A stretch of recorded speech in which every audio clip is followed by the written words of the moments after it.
The first letter of John was written to a community of believers threatened by teachers who denied that Jesus Christ had truly come in the flesh, and who offered an elite spiritual knowledge as a substitute for plain obedience. The author writes to reassure ordinary Christians they already possess what they need, in the form of genuine confession, trust in God's mercy, and obedience to the commandments of Christ. Chapter 2 opens with a pastoral warning against sin, but immediately balances that warning with an assurance. The verse immediately preceding has introduced Jesus Christ as an advocate standing before the Father. Directly upon that comes the verse itself. He is the propitiation for our sins, and not for our sins only, but also for the sins of the whole world. Fausto Socinus returned repeatedly to the question of what it means for Christ to be the ground of forgiveness, and his answer diverged sharply from the dominant tradition. That tradition read the Greek word here translated as propitiation as a legal payment, a satisfaction offered to a God whose justice demanded recompense before any pardon could be issued. Socinus found this construction incoherent at its root. If God is the one who freely chooses to forgive, and God is also the one requiring payment before forgiveness becomes possible, then God is simultaneously the offended party who cannot release the debt, and the generous creditor who furnishes the payment himself. The two roles cannot be reconciled, and Scripture, read carefully and consistently, points in a different direction. What the letter affirms is that God resolved out of His supreme and sole goodness to forgive those who turn away from sin and renew their lives. This resolution was not extracted from a reluctant deity by any transaction. It preceded the mission of Christ and is the very reason for that mission. God sent Jesus into the world so that this divine will might be made known, confirmed, and placed beyond all doubt.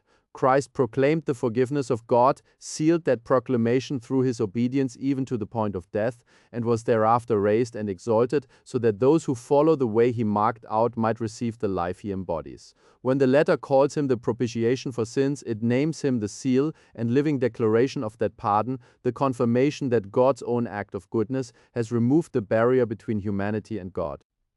This reading gains further clarity from the preceding verse. That verse calls Jesus an advocate with the Father. The grammar is deliberate. An advocate appears before another. The Son addresses the Father. The very construction distinguishes them. A reading that collapses the Son into the same divine substance as the Father encounters a difficulty here that cannot easily be dissolved. One does not plead before oneself. The letter places Jesus in a mediating position, as the one exalted to heaven in reward for His obedience, now interceding on behalf of those who trust in Him. The same thought runs through Paul's letter to Timothy. There is one God, and there is one mediator between God and men, the man Christ Jesus, who gave Himself as a ransom for all. The unity of God and the distinct, exalted office of Christ are held together without confusion. The closing phrase of the verse carries its own weight. This propitiation, this declaration of pardon, extends not only to those already gathered within the community of believers, but to the sins of the whole world. The scope reflects the consistent character of God throughout Scripture. A God whose will to forgive is not rationed to a chosen portion of humanity, but offered to all who will turn.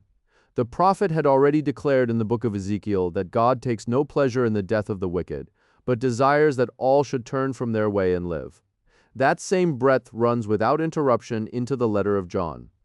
The universality of the offer is not a New Testament revision of a narrower Old Testament God. It is the continuous tenor of the one God whose goodness is its own sufficient ground.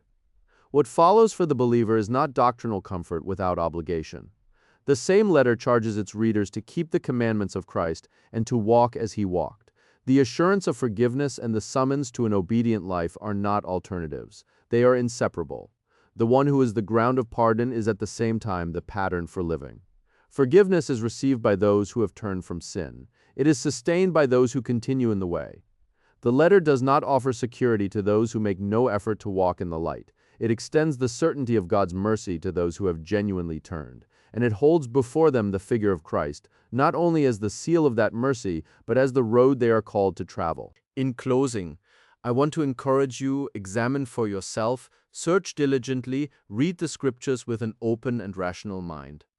Socinianism does not rest on tradition or church authority, but on the conviction that God's truth is rational, clear, and morally sublime.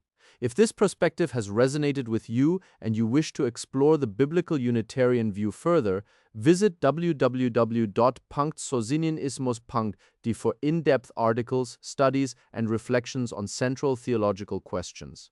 If this video has been helpful, please support this work with a like and subscribe to the channel, so you never miss another contribution on the unity of God, the teaching of Jesus, and the rational interpretation of Scripture. Until the next video.